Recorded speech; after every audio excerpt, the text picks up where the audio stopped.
નમસ્તે વિદ્યાર્થી મિત્રો, આપ સર્વે વિદ્યાર્થી મિત્રોનું એન્ટાયર સ્ટડી ચેનલ પર સ્વાગત છે. મિત્રો, આપણે અગાઉના થોડાક લેક્ચરોમાં મેથ્સના આપણે પ્રેક્ટિકલ કર્યા. હવે થિયરી એક્ઝામ આપણે પહેલાં હોવાથી આપણે પહેલાં થોડુંક થિયરી ઉપર વધારે ત્યાં આપણે આપીએ. પ્રેક્ટિકલની એક્ઝામ તો આપણે થિયરી પછી રહેશે, એટલા માટે આપણને થિયરી પછી પણ આપણને ટાઈમ મળશે પ્રેક્ટિકલ માટે. તો મિત્રો, આપણે થિયરી ઉપર પાછા આપણે આવીએ. તો થિયરીમાં આપણે તમને ખ્યાલ છે એમ કે આપણે અત્યારે 304 પેપરમાં આપણે યુનિટ 1 આપણે શરૂ છે આપણે, તો એમાં આપણે આગળ વધીએ. અને બીજી વસ્તુ મિત્રો કે એક્ઝામની દ્રષ્ટિએ જે અગત્યનું છે બરાબર, એના ઉપર વધારે હું ફોકસ કરીશ, કારણ કે આપણને એક્ઝામમાં વધારે જે આઈએમપી ક્વેશ્ચન છે એ પહેલાં હું તમને કરાવીશ, કારણ કે જેથી કરીને એક્ઝામમાં વાંધો આવે નહીં.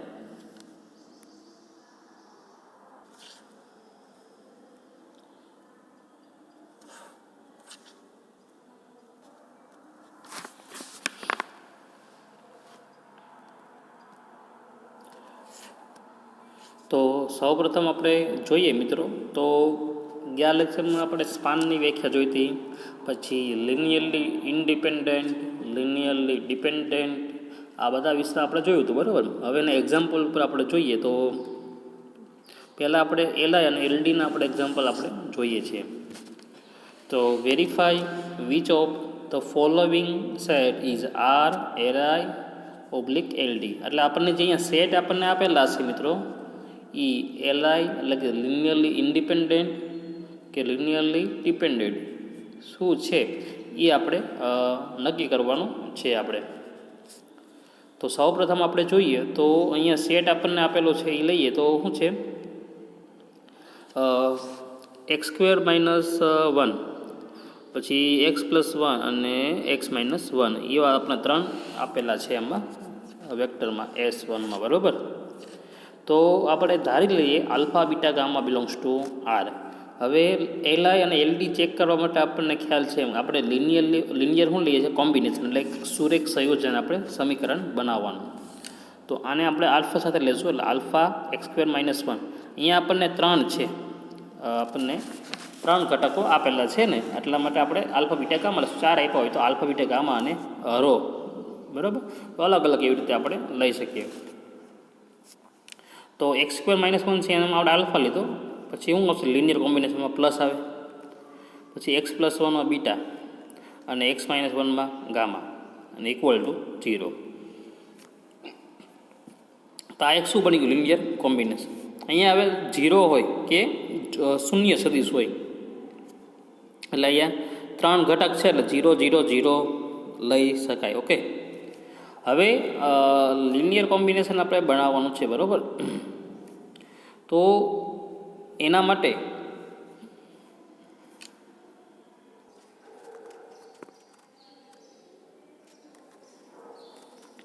લિનિયર કોમ્બિનેશન બનાવવાનું છે મિત્રો. તો પહેલાં આપણે આમાં જોશું તો એક્સના વર્ગવાળા જે હશે ટર્મ્સ એનું બનાવશું. તો એક્સનો વર્ગવાળું પદ તો એક જ છે, આલ્ફા x², એટલે આલ્ફા ઇક્વલ ટુ તો ખાલી શું આવવાનું 0, બીજે કે છે નહીં x² વાળું બરાબર. એટલે અહીંયા જો અહીંયા એ જ વસ્તુ છે. આ જે પહેલાં આપણે આ સમજી લો કે alpha x² - 1 plus beta x+1 gamma x-1. તો એ આલ્ફા બીટા ગામા જે સ્કેલર છે એને આપણે આ જે આપણને વેક્ટરના જે આપણને ઘટકો આપ્યા એની સાથે આપણે શું કર્યો છે, ગુણાકાર, અને શું લીધું છે, લિનિયર કોમ્બિનેશન.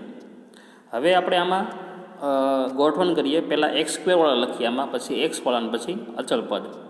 તો આમાં x² વાળા પદ કેટલા છે, ખાલી એક જ થશે ને, આલ્ફા x², એટલે જો આલ્ફા x². પછી હવે x વાળું, તો અહીંયા શું આવશે, x વાળું અહીંયા છે ને એક અહીંયા છે, એટલે beta x plus gamma x આવશે. એટલે એમાંથી x કોમન કરી લો એટલે શું આવશે, x કાઉન્સમાં બીટા પ્લસ ગામા. પછી વૈધા ખાલી કોન્સ્ટન્ટ પદ બધી, તો અહીંયા માઇનસ આલ્ફા આવશે, અહીંયા પ્લસ બીટા, અહીંયા માઇનસ ગામા. ઓકે, એટલે છેલ્લે શું બન્યું આપણને, minus alpha plus beta minus gamma બરાબર શું આવશે 0. હવે લિનિયર કોમ્બિનેશન લઈએ એટલે પહેલાં આને સરખાવીએ 0 સાથે, પછી એક્સ ને પછી અચળ પદને. તો પહેલાં એક્સ સ્ક્વેરને સરખાવો એટલે આલ્ફા ઇક્વલ ટુ આવશે 0. ત્યારબાદ આને સરખાવો એટલે શું આવશે beta plus gamma equal to 0. પછી આને સરખાવો છેલ્લાને એટલે minus alpha plus beta minus gamma equal to 0. હવે મિત્રો અહીંયા આલ્ફા ઇક્વલ ટુ 0 મળે છે આપણને. ઓકે, હવે આલ્ફા ઇક્વલ ટુ 0 બરાબર મળે છે. પછી આમાં તમે આ બીટા પ્લસ ગામા, ઓકે, અને આ માઇનસ આ આલ્ફા અને આલ્ફાની જગ્યાએ 0 મૂકી દો એટલે અહીંયા શું વધે beta minus gamma equal to 0. પછી આને અને આને તમે ઉકેલો એટલે આપણને બીટા ગામા પણ શું મળશે 0 મળશે. એટલે લાસ્ટમાં તમે જોશો તો આપણને છેલ્લે આપણને આલ્ફા બીટા ગામા બધાની કિંમત કેવી મળશે આપણને 0. એટલે કે alpha equal to 0, beta equal to 0, gamma equal to 0. આ બધું આપણને આલ્ફા બીટા ગામા બધું આપણને શૂન્ય મળતું હોય તો વ્યાખ્યા પ્રમાણે જે આપણને સેટ આપ્યો હશે એ કેવો હશે? એલઆઈ હશે, એટલે કે લિનિયરલી ઇન્ડિપેન્ડન્ટ હોય. તો the set is LI. LI એટલે કે લિનિયરલી ઇન્ડિપેન્ડન્ટ. સપોઝ આ ત્રણ પૈકી કોઈ પણ એક પણ શૂન્ય ન હોય તો એલઆઈ કહેવાય નહીં, તો શું કહેવાય ને? એલડી કહેવાય. લિનિયરલી શું કહેવાય? ડિપેન્ડન્ટ. તો હવે એલઆઈ અને એલડીના એક્ઝામ્પલમાં આપણે શું કરીએ છીએ? જે સેટ આપ્યો એનું પહેલાં શું કરવાનું? Linear combination. પછી ઇક્વેશનને સોલ્વ કરવાના. ઇક્વેશનને તમે સોલ્વ કરો બરાબર, પછી આપણને એમાં જે સ્કેલર હોય, આલ્ફા બીટા હોય, ગામા હોય, જે પણ હોય એ બધા જો આપણને શૂન્ય મળતા હોય, બધા જ શૂન્ય મળતા હોય તો જ એલઆઈ કહેવાય સેટ.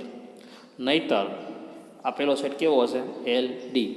કોઈ પણ એક શૂન્ય પણ ન થતું હોય ને મિત્રો તો પણ એને શું કહેવાય? એલડી. બધું શૂન્ય થાય તો અને તો જ એલઆઈ કહેવાય.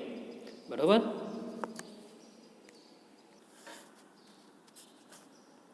તો મિત્રો હવે એલઆઈ અને એલડીના એક્ઝામ્પલ તમને આવડી જશે. હવે આગળનો ટોપિક આપણે લઈએ. હવે નવો જે ટોપિક છે એ છે બેઝિસ. શું છે? બેઝિસ. તો હવે એની પહેલાં આપણે ડેફિનેશન જોઈએ, ત્યારબાદ આપણે એના એક્ઝામ્પલની આપણે બધું જોઈશું આપણે. તો બેઝિસનું ડેફિનેશન જોઈએ આપણે. Definition of basis of vector space માટે. તો suppose V is a vector space. V શું છે? Vector space. અને વેક્ટર સ્પેસ શું છે એ તમને ખ્યાલ છે. એન્ડ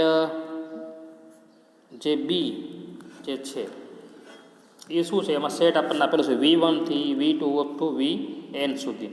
અને એનો સમાવેશ કેમાં થાય છે? વીમાં થાય છે. તો બેઝિસમાં બે કન્ડિશન છે. બે કન્ડિશનનું પાલન થાય તો આપેલ સેટ કેવો હશે? બેઝિસ કહેવાય. તો પહેલી condition B is LI set. જે સેટ આપણને આપેલો છે કેવો હોવો જોઈએ?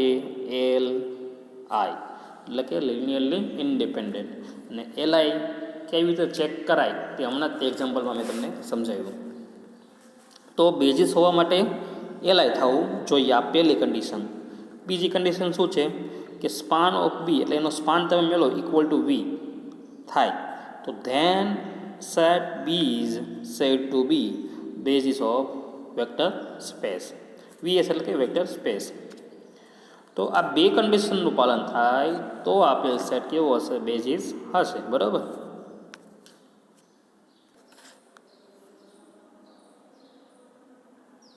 હવે મિત્રો બેઝિસના આપણે વ્યાખ્યા પછી હવેના એક્ઝામ્પલ આપણે લઈએ.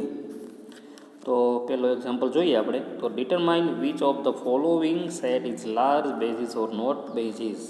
બેઝિસ છે કે નહીં તે આપણે ચેક કરવાનું છે. તો બેઝિસ માટે પહેલી કન્ડિશન વ્યાખ્યા પ્રમાણે એલઆઈ થવું જોઈએ, પછી સ્પાન પણ થવું જોઈએ બીજી કન્ડિશન પ્રમાણે. તો જોઈએ અહીંયા આપણને રકમ શું આપેલી છે? B1 ઇક્વલ ટુ વેક્ટરમાં આપેલો છે પહેલો જે છે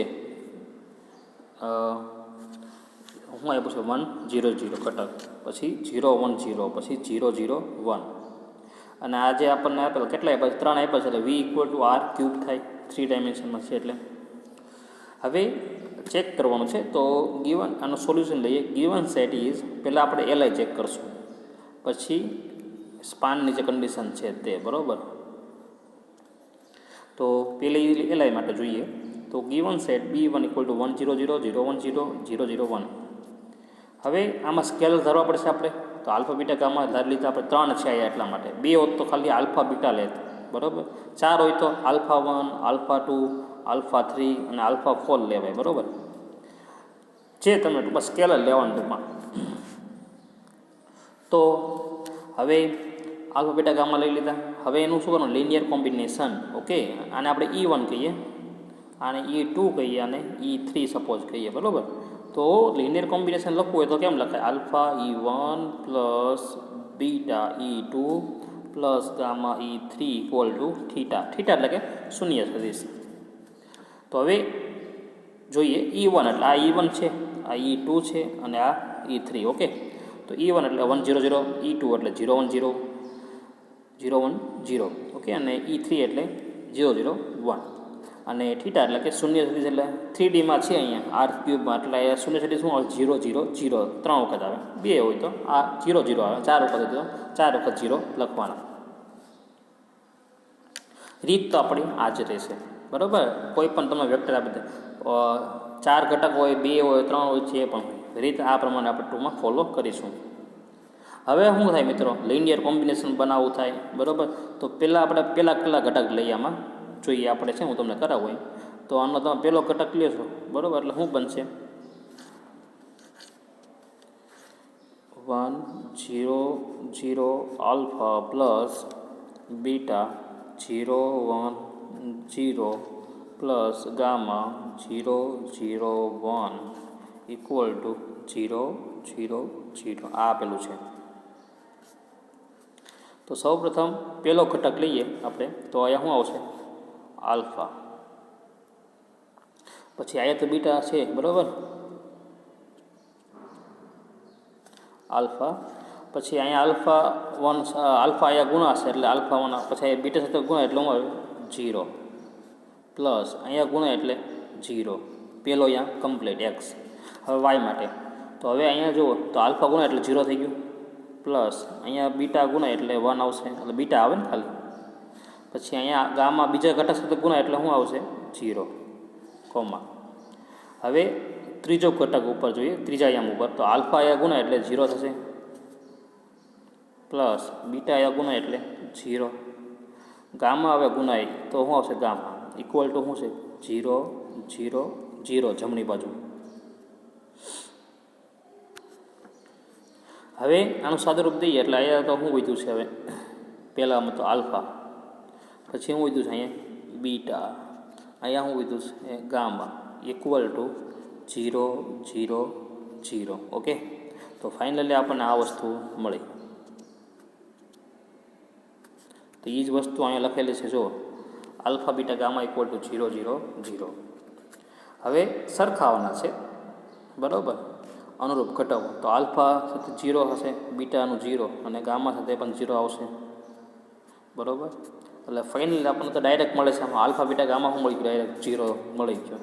બધા ઘટક જે છે આલ્ફા બીટા ગામા સ્કેલર બધા 0 મળે છે. એટલા માટે જે સેટ છે એ કેવો હશે? LI હોય. તો set BE1 is a LI, એટલે પહેલી કન્ડિશન બેઝિસની ફૂલફિલ થાય છે. હવે સ્પાન માટે તો સ્પાન માટે જોઈએ તો આપણે આમાં એક 3D માટે છે, એટલે આપણે આમાં એક ધારી લઈએ આપણે vector ABC belongs to R cube.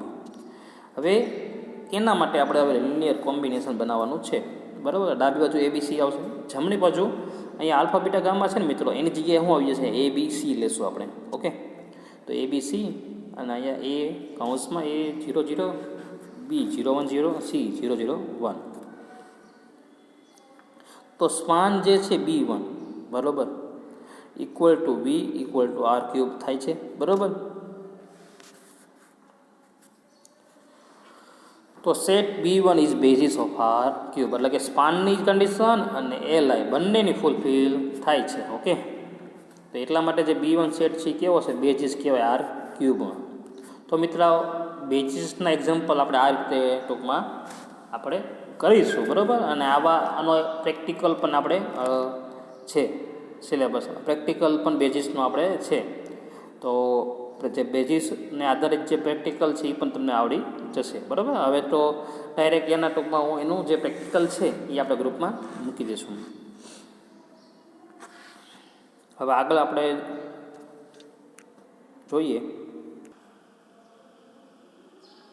હવે મિત્રો આજે જે આપણે સમજ્યા એક તો એલઆઈના એક્ઝામ્પલ, પછી બેઝિસ અને બેઝિસના એક્ઝામ્પલ. હવે આપણે નેક્સ્ટ લેક્ચરમાં જ્યારે મળશું મિત્રો, એ નેક્સ્ટ લેક્ચર આપણને ખૂબ જ અગત્યનો છે, કારણ કે એમાં ડાયમેન્શનને આધારિત આપણે એક થિયરમ ટૂંકમાં આપણે સમજવાના છીએ, બરાબર. અને એ ખૂબ જ અગત્યનું છે, બરાબર. એ આપણે નેક્સ્ટ લેક્ચરમાં હવે જોઈશું આપણે.